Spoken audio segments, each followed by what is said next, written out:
अस्सलाम वालेकुम, welcome back to my YouTube channel. आज के इस वीडियो में हम देखेंगे सेरिबेलम को। सो फर्स्ट हम इसकी लोकेशन देखते हैं। Cerebellum is situated in the posterior cranial fossa and is covered superiorly by tentorium cerebelli. So ये पोस्टीरियर क्रेनियल फोसा में होगा और इसको कवर किया होगा टेंटोरियम सेरिबेलाई ने। Part of hind brain, it is the largest part of hind brain and it lies posterior to fourth ventricle, the pons and the medulla oblongata. ठीक है, ये हमारे पास जब हमने वेंट्रिकल्स पढ़ी थी तब हमने देखा था कि ये हमारे पास फोर्थ वेंट्रिकल के पोस्टीरियर होता है। इसके अलावा पोन्स और मेडुला ऑब्लिगेंटा के भी ये पोस्टीरियर होता है। सो इस डायग्राम में हम देख सकते हैं कि ये लार्जेस्ट पार्ट है हाइंड ब्रेन का। इसके अलावा ये पोस्टीरियर क्रेनियल फोसा में होता है। नेक्स्ट इसकी शेप देखें। So it is somewhat ovoid in shape and constricted in its median part. Cerebellar hemisphere, it consist of 2 cerebellar hemisphere. इसके 2 सेरिबेलर हेमिस्फेयर होते हैं जो आपस में ज्वाइन होते हैं through a median fissure which is known as vermis. So इस diagram में देखें तो हमारे पास 2 सेरिबेलर हेमिस्फेयर दिखाए हुए हैं और दरमियान में जो मीडियन में दिखाया हुआ है वो वर्मिक्स है। Peduncles, the cerebellum is connected to the posterior aspect of brain stem by 3 symmetrical bundles of nerve fiber called superior cerebellar peduncles, middle cerebellar peduncles and inferior cerebellar peduncles. Brain stem में 3 चीज़ें आ जाती हैं, mid brain, pons and medulla oblongata. So उन तीनों के साथ ये कनेक्टेड होते हैं थ्रू पेंडेंकल्स या through bundles of nerve fibre. So इस डायग्राम में अगर देखें तो ये मिड ब्रेन के साथ कनेक्टेड है थ्रू सुपीरियर सेरिबेलर पेंडेंकल्स, पोन्स के साथ कनेक्टेड होंगे थ्रू मिडल सेरिबेलर पेंडेंकल और मेडुला ऑब्लिगेंटा के साथ कनेक्टेड हैं थ्रू इंफीरियर सेरिबेलर पेंडेंकल और ये पोस्टीरियर एस्पेक्ट बना रहे हैं ब्रेन स्टेम का। नेक्स्ट देखें लॉब्स एंड फिशर्स। इसके 3 लॉब होते हैं, anterior lobe, posterior lobe and flocculonodular lobe. Flocculonodular lobe जो होता है मोस्ट प्रिमिटिव वन है, ये फिशेस में भी प्रेजेंट होता है और ये कंसर्न होता है बैलेंस के साथ, जबकि पोस्टीरियर लॉब सबसे ज़्यादा मॉडर्न लॉब है जो कि कोऑर्डिनेशन ऑफ मूवमेंट्स के साथ कंसर्न होता है। फिर हमारे पास फिशर्स देखें तो 2 फिशर्स होते हैं, प्राइमरी फिशर और पोस्टोलेटरल फिशर। जो प्राइमरी फिशर है वो डिवाइड करता है इसको एंटीरियर और पोस्टीरियर लॉब में, जबकि जो पोस्टीरियोलेटरल फिशर है वो फ्लोकोनोडुलर लॉब और पोस्टीरियर लॉब में डिवाइड करता है। A deep horizontal fissure that is found along the margin of the cerebellum separates the superior from the inferior surface. It is of no morphological or functional significance. जो हमारे पास deep horizontal Fisher है अब उसकी significance नहीं है, इस वजह से इसको हम नहीं पढ़ेंगे। इस डायग्राम में हम देखें तो हमारे पास फिशर्स भी दिखाए हुए हैं और लॉब्स भी दिखाए हुए हैं। तो येलो कलर से जो लॉब बन रहा है उसको कहेंगे एंटीरियर लॉब, ग्रीन कलर वाला जो है वो पोस्टीरियर लॉब है और नीचे जो ब्लू कलर से दिखाया हुआ है वो फ्लोक्यूलोनोडुलर लॉब है। और जो फिशर्स हैं वो कौन से हैं, प्राइमरी फिशर और पोस्टीरियोलेटरल फिशर।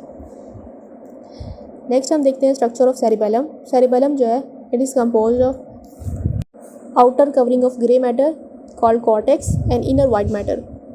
ठीक है, इसके अलावा हमारे पास एक इनर मोस्ट ग्रे मैटर भी होता है। So embedded in the white matter of each hemisphere are the 3 masses of grey matter forming the intra cerebellar nuclei, जिसमें न्यूक्लियाई होते हैं। आउटर जो है हमारे पास ग्रे मैटर है जिसको हम कहेंगे सेरिबेलर कॉर्टेक्स। फिर उसके अंदर जो है हमारे पास वाइट मैटर होगा और सबसे अंदर जो है वो इनर मोस्ट ग्रे मैटर भी होगा जो कि हमारे पास इंट्रा सेरिबेलर न्यूक्लियाई बनाएंगे। सो इस डायग्राम में हम देख सकते हैं हमारे पास सेरिबेलर कॉर्टेक्स भी दिखाया हुआ है और उसके सेंटर में जो है वो सेरिबेलर न्यूक्लियाई भी दिखाया हुआ है। नेक्स्ट हम देखते हैं structure of cerebellar cortex.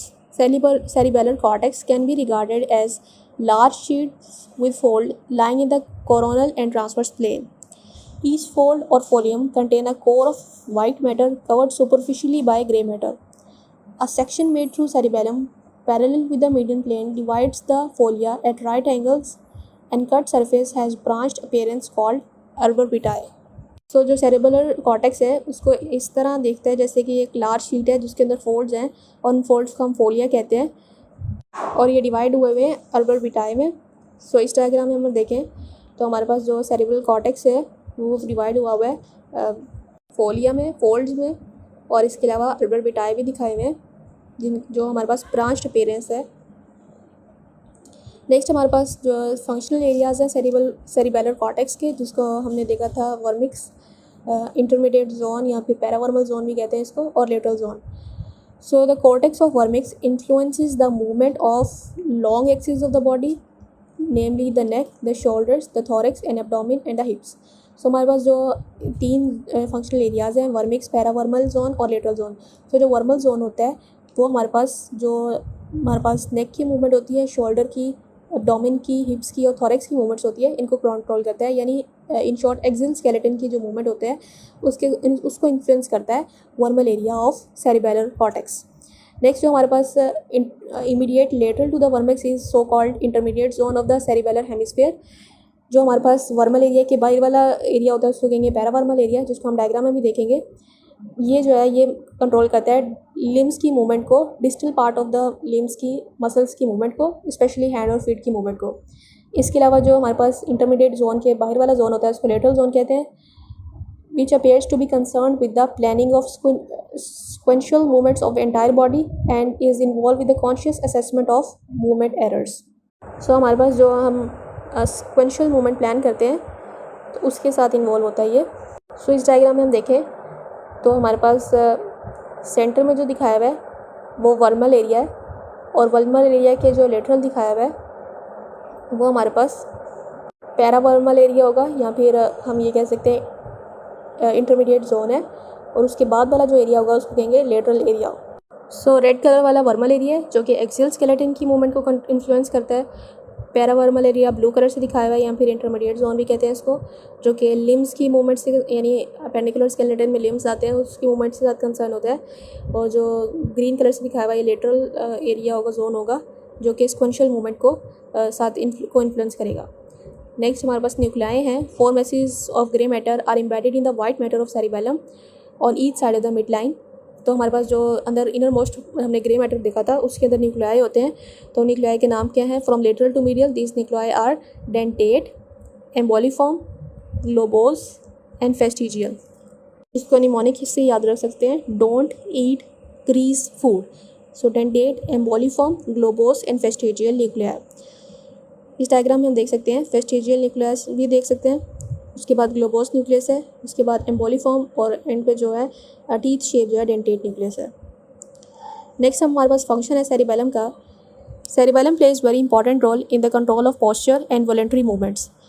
It unconsciously influences the smooth contraction of voluntary muscles and carefully coordinates their action together with the relaxation of their antagonists. Each cerebellar hemisphere controls the muscular movement on the same side of the body, and cerebellum has no direct pathway to the lower motor neurons but exert its control via the cerebral cortex and brainstem. So हमारे पास ये posture से और voluntary movement से concern होता है। ये हमारे पास जो वॉलंटरी मसल्स हैं उनको अनकॉन्शियसली इन्फ्लुएंस करता है और उनके एक्शन को कोऑर्डिनेट करता है।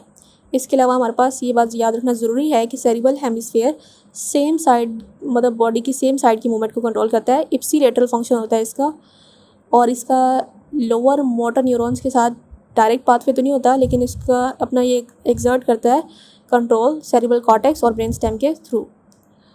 So this was all about cerebellum and its function. If you want these slides, then I will upload them on my Facebook page. Don't forget to subscribe this channel. Thank you so much.